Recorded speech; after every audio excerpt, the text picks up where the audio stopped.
8 games in 4 days. We keep telling you that. All those rainouts, all the cancellations they had. Tennessee Temple, they got screwed on that end. Their coach left. Half their team left. Coach Torres finds a replacement game in less than 24 hours. They had to travel all the way to Indiana. That's right, the basketball state. Well, they play baseball there too. Let's show you the weekend that was for the Pioneers. They took 3 out of 4 against Indiana Wesleyan and swept Penn State Beaver on Sunday. They outscored their opponents 42-16, a whitewash all across the board for the Pioneers over the weekend. Luke caught 9 for 9 on stolen base attempts. He leads the AMC in stolen bases. Pioneer pitching wins. Peloso, he got his third. Lautzenheiser got his third. Rodriguez his second. Tolio his second. Gonzalez has his first. And the Pioneers have the best winning percentage in the AMC Conference. Here to break it down is Kevin Calhoun. Kevin, the Pioneers cannot be disappointed with a great weekend of baseball. Oh, yeah, they've been unbelievable, Josh. I mean, 14-4 overall in the season. You talked about 3 of 4 and then a sweep.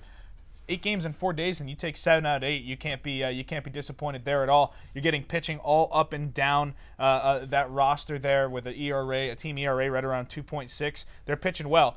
The competition, mediocre. However, you got to beat the bad teams. I was going to wait to bring it up with you, but we have to bring it up. Yeah. It's just something that we have needs to be said. And it's really good that the Pioneers are 14-4. This is something that I've waited to see my entire 4 years here, but the competition right now isn't there. You cannot control who you play. No. Pioneers did not know that some of these teams were going to be this bad, but they are winning. But these teams are not quality baseball teams. No, they're not. They're not. The upper echelon of the AMC that the Pioneers are going to see here in the next month.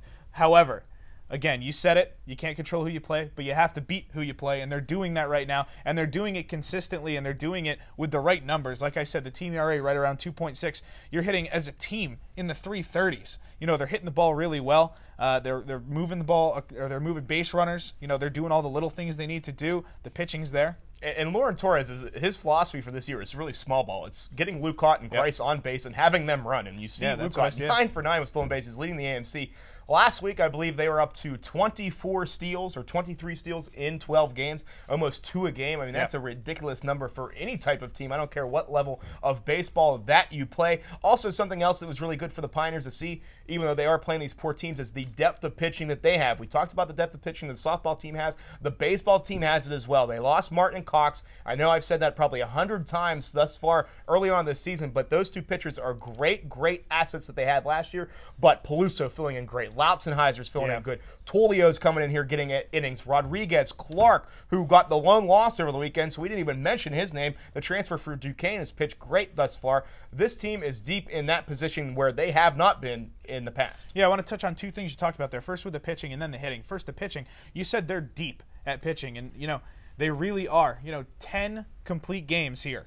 And that they don't need that. They don't need the 10 complete games that they have. However, these guys are going out. Lautzenheiser has been really excellent in his 3 starts. And when you talk about losing Martin and Cox on a team that struggled as it was a year ago, and they're still coming out and pitching the ball well, that's huge. That's huge, Josh. It really is. But then, the hitting for me is really what's impressed me with this team so far, because no matter how good or bad the other team that you're playing is, you still need to hit the ball. And if the philosophy is going to be play small ball, once those guys are on base, they're not going to move if you're striking out. They're not going to move if you're flying out. The Pioneers, in 18 games, have out-hit their opponents 15 times and tied once. And it's not like anybody in the middle of the lineup has really established themselves as that 4-hitter. Engel, Ducha, and Pfeiffer have really been able to get those RBIs in. They're all sitting in that mid-teen to area there, but they're driving in the runs, and they're really doing it. And like we said, they're not playing the good competition, but when they do play these teams, they are absolutely destroying them. 46-14, outscoring an opponent over a weekend. That's a very high number. And hey,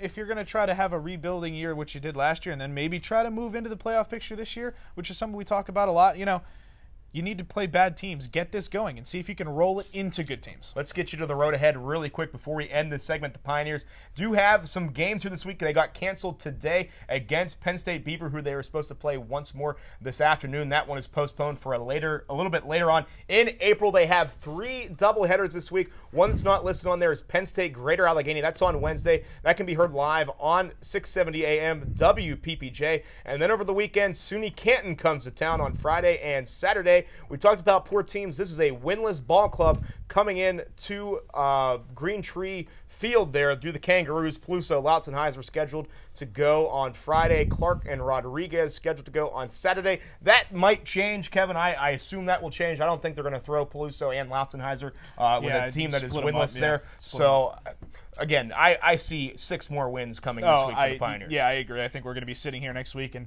the Pioneers are going to get better reviews than they've ever gotten in the show prior to tonight. So, I think this team, they're going to continue to have success. It'll be interesting to see once they start playing some real competition. Also,